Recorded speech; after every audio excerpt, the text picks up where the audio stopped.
I've had some bad days since I started work as a private investigator, but I'd never woken up dead before.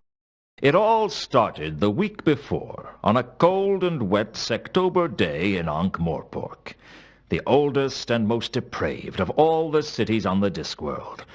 But hey, you've got...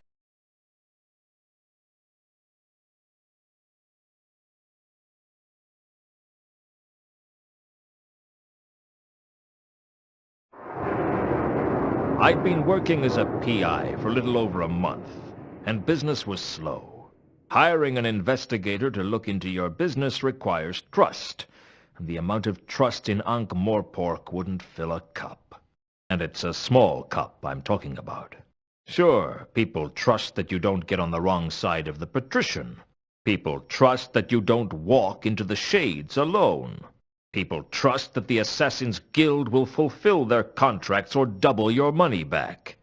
Yeah, people even trust death. Just don't ask them to trust their mothers.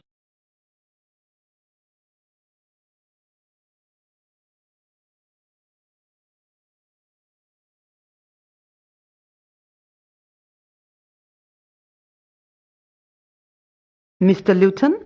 If I'm not, I should fire the guy who painted the door. So this is what a private investigator looks like. I expected someone more heroic. Heroism costs extra. What can I do for you, Miss... Mrs. actually. And the name is Carlotta. Okay, Mrs. Actually. Carlotta it is. What's a girl like you doing out on a night like this? I want to hire you, Mr. Lewton. Please, call me Lewton. Mr. sounds so formal.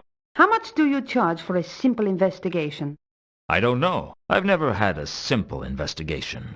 A tricky one is 20 a day. I'll give you 200 in advance, plus expenses. For 200, I guess I should treat you with some respect. Oh, I wouldn't ask a guy like you to attempt the impossible. What's the case? I want you to find a man named Mundy. Why do you want to find Mundy? Do you know him? No. And this case will go a lot faster if you let me ask the questions. You like to be in control, don't you, Lewton? If you don't pull the strings, then you're the puppet. Tell me about you and Mundy.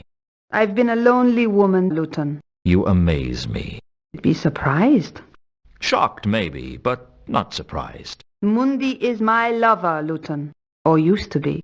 He's been away for a while, over in Sort. He came back to Ankh-Morpork a couple of days ago on the Milka, but he didn't come to see me. I think he may be having an affair. You're wondering whether my husband knows about it. Actually, I was wondering when you were going to give me the money. My husband passed away several years ago. I hope the poor guy was smiling at the time. Is there anything you can tell me about Mundy that might help me find him? He's got blue eyes, brown hair, and a black heart. You'd like him. Has he got any friends in Ankh-Morpork? Does anyone? How tall is he? I don't know. I don't picture him standing up. What was Mundy's business in sort? I don't know. I never asked about his work, and he never told me. Must be a very straightforward relationship. As simple as they come. Where can I find the ship he came in on? Down at the wharf. Have you been there yourself? I avoid places like that. Women and seamen. Forget I asked. This is a bad neighborhood for you to come into alone, Carlotta. I can take care of myself. I believe you. Good. Trust is important. I said I believed you. I never said I trusted you. Don't you like me, Lewton? I like a lot of things. I like dogs, but I wouldn't trust one not to bite me. I won't bite. Shame. I haven't been bitten in a long while. I'd better get started on your case. Where can I contact you? I'll be in touch. Be seeing you, Lewton. I hoped I would see her again, because she still hadn't paid me. Still, it wasn't every day that a beautiful woman offered me a case. Frankly, it wasn't often that anybody offered me a case. And 200 would certainly help pay the rent, if I had anything left over from my bar bill.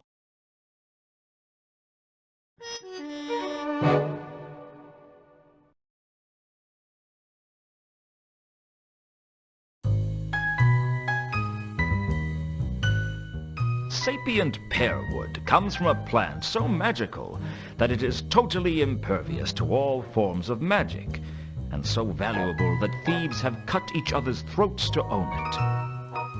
Unfortunately, I couldn't afford a desk made out of it, so I made do with pine. It's a nice desk, though. I could hardly carry the desk around, even if I wanted to.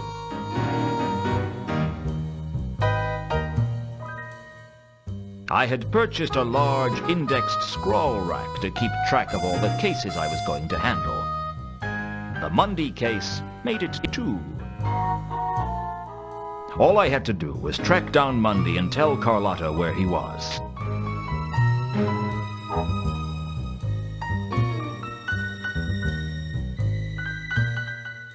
Carlotta had hired me to track down Mundy. At the beginning, that was pretty much all I knew about him. The Milka was the tramp schooner that Mundy had come in on, and I knew it was berthed at the wharf.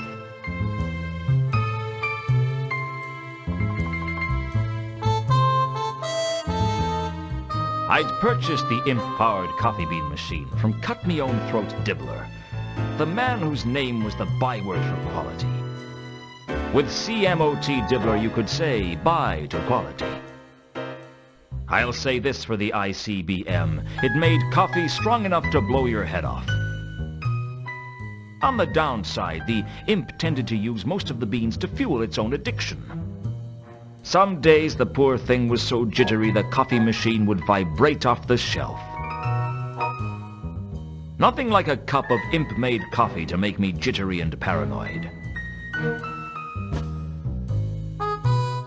A lot of strange things had happened to me since becoming a private investigator. But the weirdest was the irrepressible sensation that the most important thing for me to own as a PI was a door with my name painted on the glass. Some mysteries are best left unsolved, I guess. I think we could safely say that the door to my office was just for getting in and out of my office.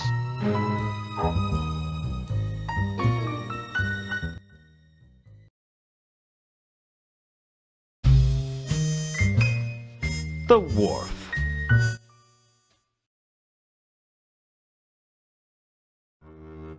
The wharf was on the upmarket side of the river, in the city of Ankh. The Morpork docks on the other side of the river were not a place wise travelers disembarked at. But then again, wise travelers tried to avoid Ankh-Morpork altogether. But if you traveled a lot, it was hard to miss, like malaria.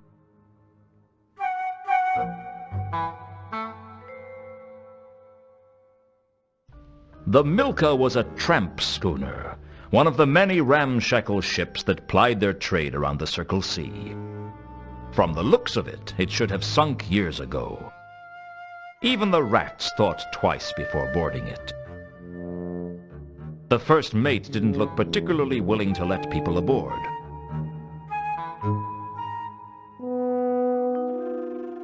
The first mate wasn't as hostile as I might have expected, but he wasn't particularly helpful either.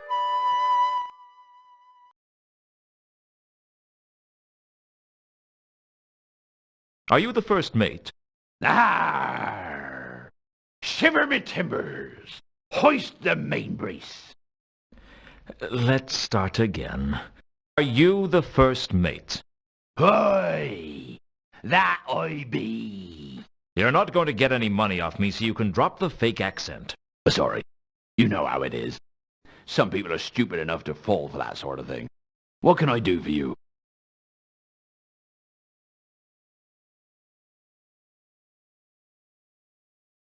Was there a man named Mundy on the last voyage? It's funny you should ask that. You're the second person today to have an interest in Mundy. Who was the first? A dwarf. He didn't give his name. I don't think he was from round here, though. What about Mundy? What was he like? I don't pry into the passenger's business, but for a man who came on board pretty happy, he seemed pretty unsettled when he left. Not that I blame him. Something was definitely amiss on this last voyage. Do you know where he is now? Mundy? No. Like I said, I don't pry into passenger's business. Unless you actually look through their luggage after they've been washed over the side. Hey, what are you inferring? I'm not inferring anything. I'm implying that you might have had a look at their luggage at one point. If I had, I certainly wouldn't admit it to you. Which either means you didn't look, or you didn't find anything of interest. You better watch your steps, son. It's not good to make accusations like that. Don't worry. Anything we discuss is strictly between you, me, and anyone else I tell. Beautiful, seductive, and dangerous. Carlotta was worth a stare. She was trouble. What do you know about a woman named Carlotta? Doesn't ring any bells, I'm afraid. The first mate had said that a dwarf had been asking about Mundy before I had. That raised my suspicions that there was more going on than Carlotta was telling me. Since that was who I'd learnt about that from in the first place, I didn't feel I had much to gain by going over old ground.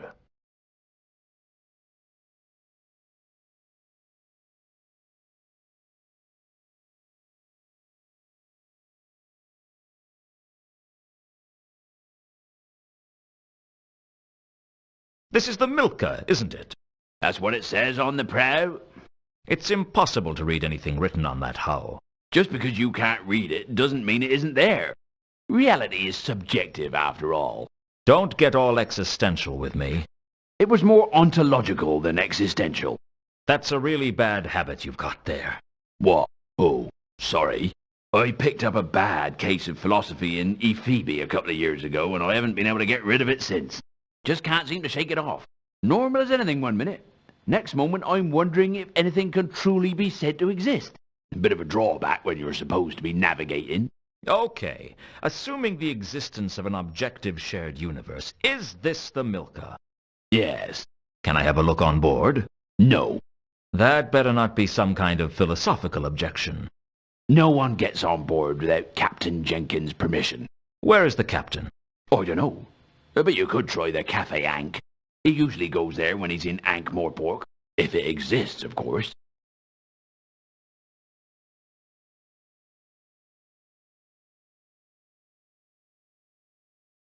When do you sail? As soon as we've got her loaded. How much is passage? Where are you looking to go? I don't know. Sort, perhaps. We've just come from there. It'll be a long time before we get back there again. Did you bring any passengers? Sure. We always try to take a couple of passengers. They pay their way, and if there's a big storm, they are very useful as to sacrifice to the angry sea gods. Of course, we tell people they were washed over the side.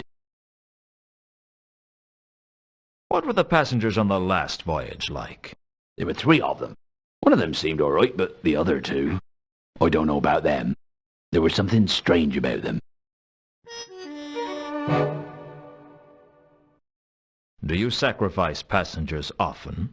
No, the captain doesn't like it. He says it's bad for business.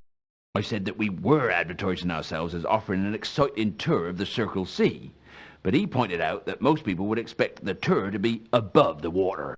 If I'd had my way, we'd have thrown some people off the last voyage. Bad omens? The whole crew had a bad feeling of dread from the moment we set off. Looking at the state of the ship, that doesn't come as a surprise. Well, safe voyage, if that's possible.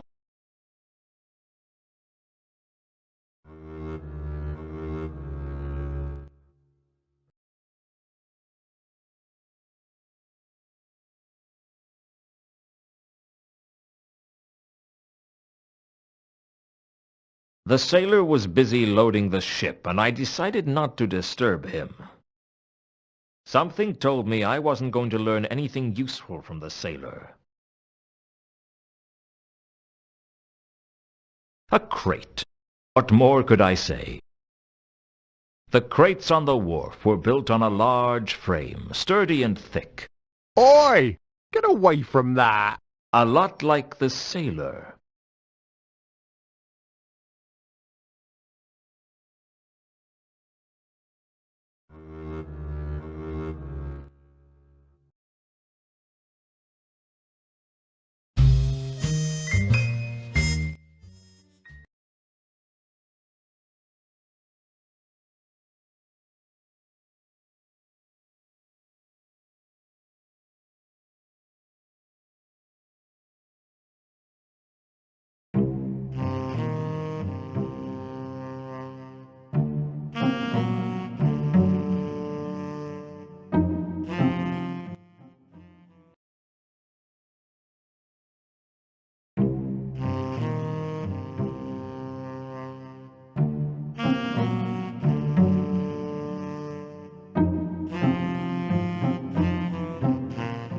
The golem was loading wine barrels onto the cart, calmly and diligently.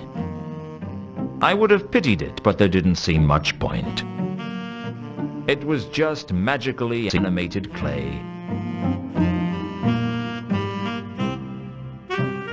A good-looking crowbar. It looked like it had a good heft, too. I figured the golem wouldn't notice that the crowbar had gone missing. Not that I'm saying it didn't need it, just that I'd figured I'd get away with stealing it.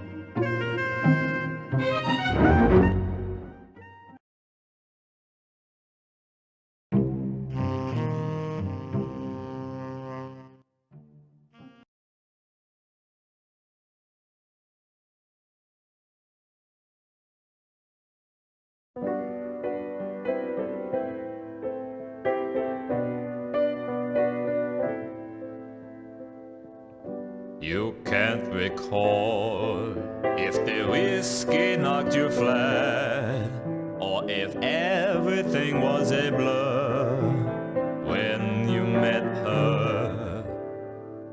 All that you remember are the tunes of a vampire, a melancholy tune about impending doom. I'll fetch your tankard, fill it to the brim. A cask of stale. I thought I told you never to play that song again. Oh, sorry, Mr. Lewton. It's just I wasn't expecting you to call by tonight, and... You weren't expecting me? It's only been 8 years, Samael. I guess my memory ain't what it used to be. I don't know why Samael put up with my temper. He could have broken every bone in my body if he'd wanted to. But that's what made him special, I guess. That he'd take almost any kind of abuse from the clientele, and he'd still be there at the piano, playing better than anyone else in Ankh-Morpork. The pianist, Samael, was one of Cafe